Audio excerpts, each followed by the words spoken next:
राधे राधे। आप सभी को ठाकुर जी के इस राधे राधे मोहन चैनल में आपका बहुत बहुत स्वागत है।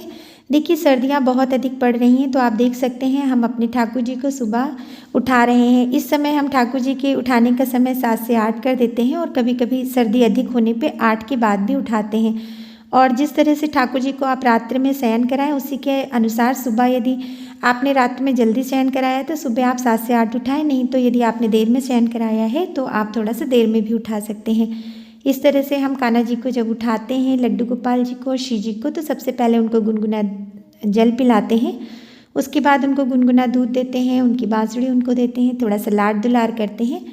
और देखिए, मकर संक्रांति है और पौष माह चल रहा है, तो आप चाहें अपने घर में आप ठाकुर जी के विग्रह को स्थापित करने के लिए ला भी सकते हैं।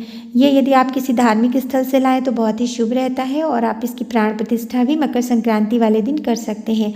इस तरह से आप अपने ठाकुर जी और श्री जी को सेवा दें और समान भाव से हम श्री जी को भी उसी तरह से गुनगुना जल और उसके बाद गुनगुना दूध पिलाते हैं। दूध में थोड़ी सी मिश्री, केसर भी आप डाल सकते हैं। आप चाहें तो उसमें हल्दी पाउडर भी डाल सकते हैं या थोड़ी सी इलायची का पाउडर भी डाल सकते हैं। इस तरह से सुबह हम प्रभु को उठाने के बाद उनके स्नान की व्यवस्था करते हैं। ठाकुर जी को यदि आप प्रतिदिन स्नान ना कराना चाहें तो गुनगुने जल में थोड़ा सा तुलसा दलपत्र और पुष्प डालकर, थोड़ा गंगा जल डालकर एक सूती कपड़े से उस जल में निचोड़कर उनको पोंछकर उनके देसी घी से मालिश करके आप वस्त्र बदल सकते हैं। लेकिन यदि आप स्नान कराना चाहें तो भी गुनगुने जल में समान चीज़ें डालकर आप स्नान कराएं। देखिए, भगवान श्री कृष्ण की सेवा भाव की सेवा है और उनको इसी प्रकार से सेवा देनी चाहिए कि वो छोटे से बालक में स्वरूप में है, और क्योंकि वो भगवान श्री कृष्ण के बाल स्वरूप ही हैं, इसलिए उनको स्नान कराते समय आप जल गुनगुना ही रखें। और जिस पात्र में प्रभु को हम स्नान कराते हैं उसमें पहले कोई भी मांगलिक चिन्ह, जैसे हमने स्वास्तिक बनाया है, आप बना सकते हैं। इस तरह से जब हम स्वास्तिक बना रहे होते हैं तो ओम नमो नारायण भगवती वासुदेवाय नमः इस मंत्र का जप करते रहते हैं। और ये हमारे ठाकुर जी को हम इसमें स्नान कराएंगे। ठाकुर जी को और श्री जी को हम स्नान कराते हैं तो ठाकुर जी के स्नान कराने का वीडियो हम बना लेते हैं, लेकिन जो हमारी श्री जी हैं उनका स्नान हम एकांत में कराते हैं और उसका वीडियो नहीं बनाते, नहीं शेयर करते हैं। और देखिए, हमारे ठाकुर जी स्नान करने जा रहे हैं। इस तरह से हमने उस पात्र में स्वास्तिक बना लिया है। अब हम अपने ठाकुर जी को स्नान कराएंगे। उनके अंग वस्त्र और उनके जो भी आभूषण इत्यादि हैं वो पहले से हम व्यवस्थित करके अपने पास ही रख लेते हैं, ताकि उनको स्नान कराने के बाद हमको ज़्यादा समय उनको इंतज़ार न कराना पड़े और तुरंत हम उनके वस्त्र बदल दें। देखिए, हमने एक पात्र में थोड़ा सा गुनगुना जल, तुलसी दल पत्र, पुष्प और थोड़ा सा गंगा जल डालकर अपने ठाकुर जी को स्नान कराने के लिए ओम नमो नारायण भगवती वासुदेवाय का मंत्र जपते हुए स्नान करा रहे हैं। इस तरह से हम हर चीज़ यदि व्यवस्थित करके अपने पास रख लेंगे तो हमको बहुत सुविधा हो जाती है। उसके बाद भी आप महसूस करेंगे कि जब आपके ठाकुर जी जागृत हो जाते हैं तो इस तरह से कुछ ना कुछ आप अवश्य भूल जाते हैं। और देखिए, हमने ठाकुर जी को अंग वस्त्र पहनाने के बाद वस्त्र पहनाया है। सुबह की पूजा के समय हम अपने ठाकुर जी को जो भी ऊनी वस्त्र हैं वो बाद में पहनाते हैं। पहले हम इस तरह से वेलवेट की मोटी ड्रेस पहनाते हैं, ऊपर से शॉल भी उड़ा देते हैं, सर्दियाँ क्योंकि बहुत ज़्यादा पड़ रही हैं। और ठाकुर जी के श्रृंगार में उनको हार पहनाना, उनको हाथों में कड़े पहनाना, उनको उनका मुकुट पहनाना और इसके बाद उनको पैरों में पायल पहनाना, ये सब बहुत ही ज़रूरी होता है। और ठाकुर जी को इत्र सेवा भी अवश्य देनी चाहिए। उसके बाद में हम उनको काजल का टीका लगाते हैं, क्योंकि वो छोटे से बालक हैं, लाला हैं, और जब वो हमारे घर के सिंहासन पर जब हम उनको विराजमान कराते हैं तब वो हमारे ठाकुर हैं। इस तरह से हमने उनको उनकी बांसुरी समर्पित की और ये हम अपने लाला को नज़र उतारते हैं। उसके बाद में दर्पण सेवा अवश्य देते हैं। प्रभु को दर्पण सेवा अवश्य कराना चाहिए। इस तरह से हम प्रतिदिन इसी प्रकार प्रभु की सेवा करते हैं। और जो ठाकुर जी के भोग प्रसाद हैं वो भी आप इसी प्रकार से समर्पित करें, क्योंकि जाड़ों में सेवा करने में थोड़े से विशेष इसी बात का आपको ध्यान रखना चाहिए कि जो भी आप प्रसाद प्रभु के सामने समर्पित करें वो गर्म हो और गुनगुना ही उनको दूध पिलाएं, जल पिलाएं।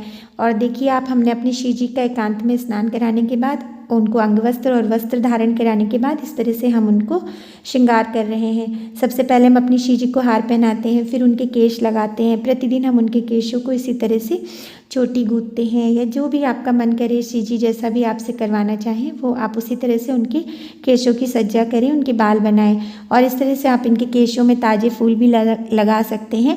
हमारी किशोरी जी को सजना संवरना बहुत प्रिय होता है, और आपको राधा रानी जी की सेवा यदि आप दे रहे हैं तो आपको विशेष सावधानी इसी बात की रखनी है कि शिव जी को स्वच्छता बहुत अधिक प्रिय है, क्योंकि विष्णु भगवान कृष्ण भगवान के बाल स्वरूप हमारे लड्डू गोपाल जी हैं और हमारे शिव जी जो हैं वो लक्ष्मी स्वरूपा हैं।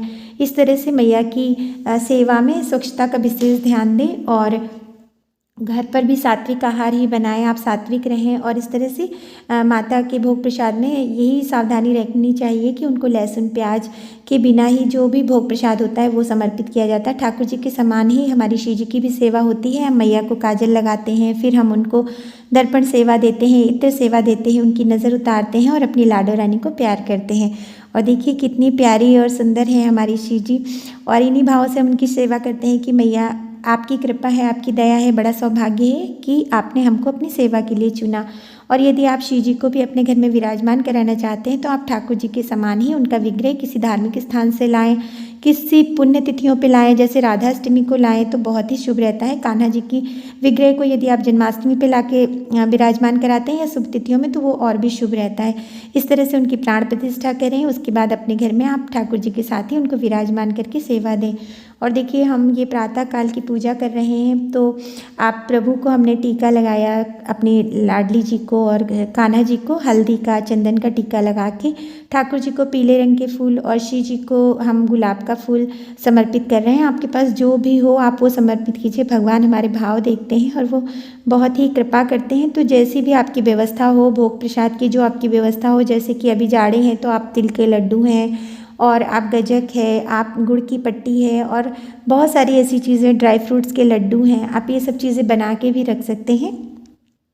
आप मीठे खुरमे, नमकीन खुरमे, मीठे पुए वगैरह बना के रख सकते हैं। हमारी शिव जी को जो है पहनने में नीला रंग पसंद होता है, उनको भोजन में मालपुआ बहुत पसंद है। तो और ठाकुर जी को हमारे थोड़ा सा आप कभी कभी मिश्री और मक्खन का भी भोग अवश्य लगाएं, उनको पीने में गुनगुना दूध अवश्य दें, केसर डाल कर दें तो बहुत ही अच्छा रहता है। इस तरह से अरबी की सब्ज़ी भी हमारी शिव जी को बहुत पसंद है। और जब तीज त्यौहार आते हैं तो हम अपनी शिव जी को श्रृंगार भी अर्पित करते हैं और फिर वही श्रृंगार सामग्री जब उनको हम चढ़ाते हैं, भेंट स्वरूप देते हैं, उसके बाद वो हम अपने लिए उनसे मैया से लेकर फिर हम उसको प्रयोग करते हैं। देखिए जब शिव जी को श्रृंगार सामग्री समर्पित करके आप उसको अपने लिए प्रयोग कीजिए तो उससे आपको अखंड सौभाग्यवती होने का आशीर्वाद मिलता है। जिस घर में ठाकुर जी और शिव जी की सेवा होती है वहाँ दाम्पत्य जीवन बहुत अधिक सुखी रहता है, घर में बहुत सकारात्मकता रहती है और हर प्रकार से मंगल कार्य होते हैं। और आप देखिएगा जब आप प्रभु की सेवा करते हैं तो उसके बाद आपके घर में समृद्धि, शांति और आपके घर में जो हर प्रकार से सकारात्मकता है वो बढ़ती ही जाएगी।